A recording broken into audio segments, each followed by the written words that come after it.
about how, well, we felt before we sort of jumped in the deep end into my learning. And it really was a whole class approach. You know, you have your writing time and your reading time and your maths time and all of that stuff, which I feel like I'm back to at the moment because now I've got 5-year-olds again.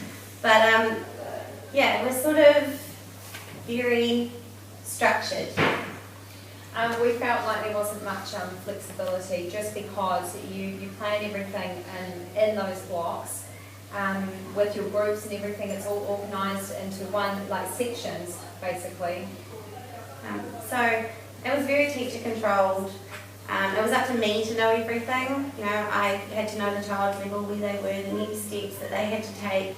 And I didn't share the learning in depth with the children as much as I could have and should have. And well, to me, it was more stressful, more pressure. As far as using the computers and e-learning went, we feel that we use the technology as more of a substitution tool.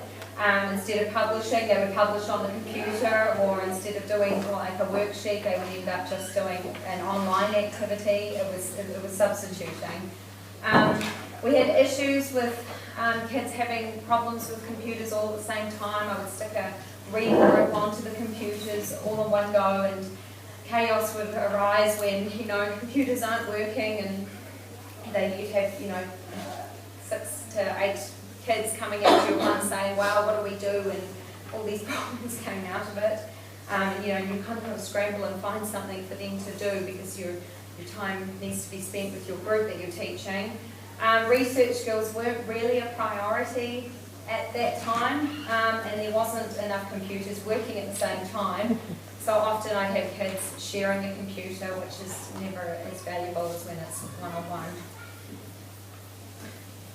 So how we went about implementing my learning, I like Emma's quote. It just stuck with me from the very beginning, and basically we had to turn our teaching on our head. And so we jumped in the deep end, scrapped everything we knew about routines, classroom management to start afresh. I felt that I had to do it that way, otherwise trying to scaffold myself into it wasn't going to work, and then I'd feel pressure from both sides, from both what I was doing before and trying to do something new, and then trying to fit them all into each other.